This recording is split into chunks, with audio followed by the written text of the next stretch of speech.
Hello everyone, I hope you're well.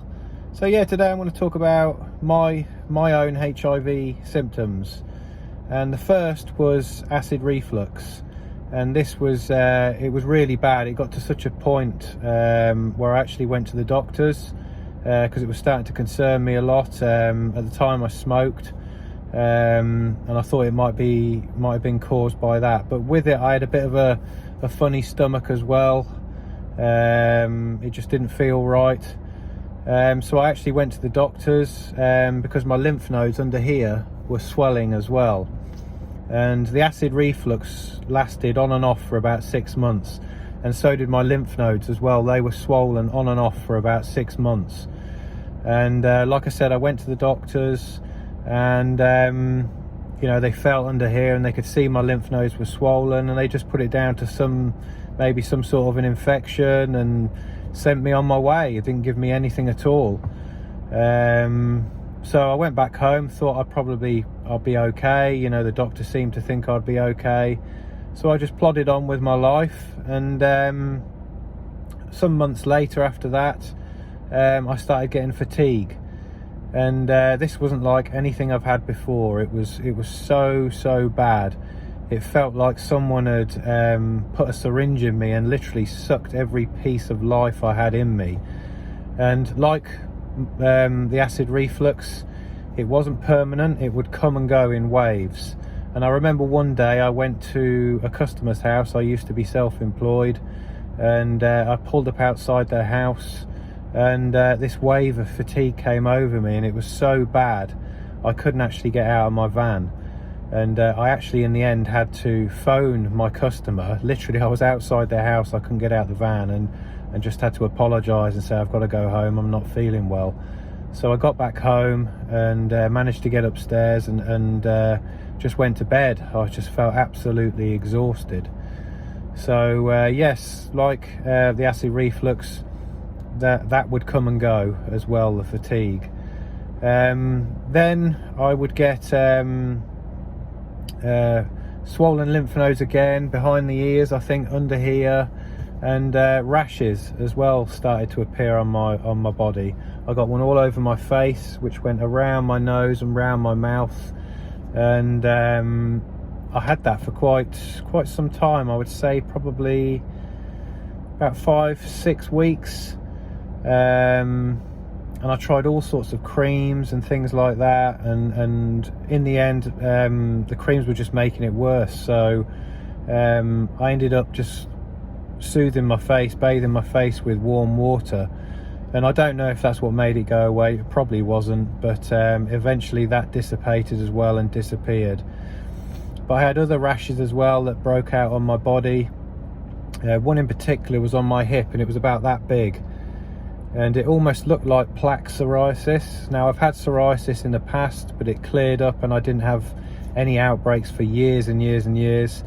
But this, I was using psoriasis creams on that rash, and it just wouldn't go away, and that stayed with me right until I was diagnosed with HIV. Other symptoms were mouth sores, and we all get ulcers in our mouth. You know, if we bite our tongue or something like that, we get an ulcer in our mouth. But my mouth was full of them, you know, under my tongue, on my tongue, on the sides of my mouth. And again, this would come and go in waves. I had rashes on my feet, on my hands, and little lumps would come up on my skin. And I remember once I stuck a pin in one, which again I probably shouldn't have, but it was just full of fluid. It wasn't like a pimple or something like that, it was just full of fluid. And I would pop them and the fluid would come out, but then they would come back again. But that's another thing that came in waves as well.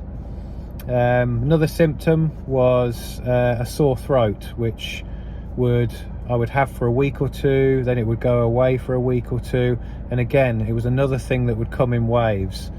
And I had that for quite some time as well.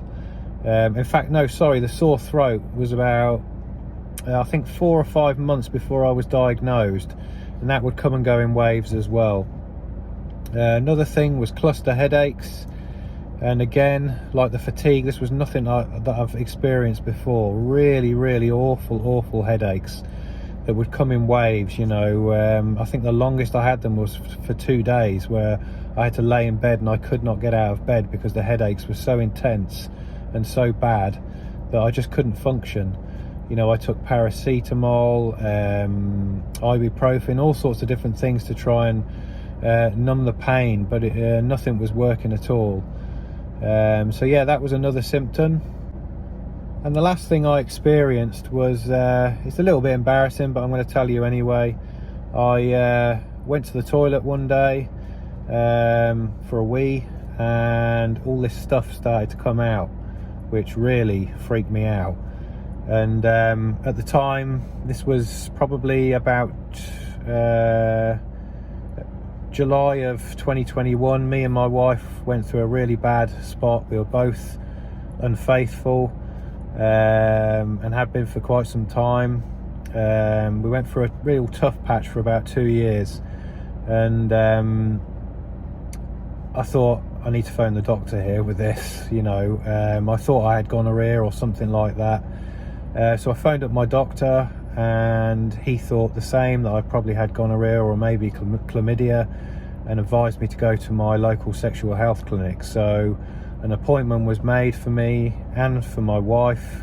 As I said, we'd both been unfaithful, so I thought it was a good idea that we both go and get checked out and just see what's what. So we went in there, they did a test for gonorrhea, a test for chlamydia, and then the lady said to me, could we do a HIV test as well? And I thought, well, I don't think I need that. I can't see why I would need a HIV test. And the lady persisted with me, and again I said, no, I don't need one. There's no need for that. And I think deep down in the pit of my stomach, I wouldn't say I kind of knew, but I think it was just fear. I didn't want to know. Or have the test, if you know what I mean. It was just fear. And she kept persisting and persisting, and eventually I relented. I said, okay, you know, give me a test for HIV as well. And I said, tell you what, just give me a test for everything. Test me for everything. So I went away from the clinic. They gave me some antibiotics. Sorry, no, they didn't give me the antibiotics first. Sorry, they did. I think the lady thought it might be a urinary tract infection. So they gave me some antibiotics, and I started taking them. And I got a phone call from the clinic. They said that we haven't detected gonorrhea or chlamydia, but we have detected HIV. And, you know, for what felt like an absolute eternity, I thought I was going to die. I had all sorts of things going through my mind, as many of you might have experienced as well, who have been diagnosed with HIV before. I thought that was it. You know, I thought about my kids and my wife straight away. And she said, we're going to do another test though. You know, we never give a diagnosis on the first test, so she gave me a second test. And a day or so later I got another phone call, and they said that we have detected HIV. So that is when I was given my HIV diagnosis. What was causing the stuff to come out, you know, it was a urinary tract infection. It's because my immune system was fighting HIV, and it was quite low. So I was getting all of these opportunistic infections that were causing all these different symptoms. So my viral load when I was diagnosed was 24,600, and my CD4 count was 340. But I just want to say, you know, if you are experiencing any of these symptoms, it does not necessarily mean that you have HIV. These can be symptoms for HIV, but they can also be symptoms for other things as well. So I don't want to freak anyone out who may be experiencing these symptoms, but the only way to be sure, you know, is to go and get tested, to have that test done, and then put your mind at rest. And if it does come back as positive and you get a HIV diagnosis, you can be put on the medication that I'm on. I'm only on 1 pill a day at the moment. I take Biktarvy, and you can carry on with your life. You know, I just want to say as well that for me, and I can only speak from personal experience, for me, HIV was a blessing in disguise. because the way I was living at the time, you know, I was out of control. I was on self-destruct really with what I was doing and how I was behaving. Some of the things I was involved in, drugs and things like that. And for me, HIV has had a positive effect on my life. You know, I now look after myself. I'm in the gym 5 or 6 days a week. My relationship with my wife is better than it's ever been. My relationship with my children and the rest of my family is better than it's ever been. And my life is going in an amazing direction now, you know, that I would never have thought of 3 years ago when I was diagnosed, you know. So for me, HIV has had a real positive effect and impact on my life. At the start, don't get me wrong, I was terrified like many are, but now, you know, I'm doing all of this social media stuff, which is amazing. It's connected me to some amazing people. You know, when I was diagnosed as well, I got rid of all my old so-called friends because I didn't really have anything in common with them. They were just people I associated with and did drugs with. So I got rid of all my past life when I was diagnosed, and I didn't have any friends at all then. I just my family. So through my diagnosis, I've now been connected to some amazing people through my diagnosis, and I'm still making friends, you know. I've made friends through TikTok, Instagram, YouTube, and doing all this social media activism, and it's connected me to some amazing people all over the world. So I know it might sound crazy, but I'm kind of thankful for what happened, because it put a stop to my old life and it's given me this rebirth into a new life, which I'm so grateful for, and yeah, so thankful for. So I hope you all have a great day, guys, and I'll catch you in the next one. Take care, everyone. Bye bye.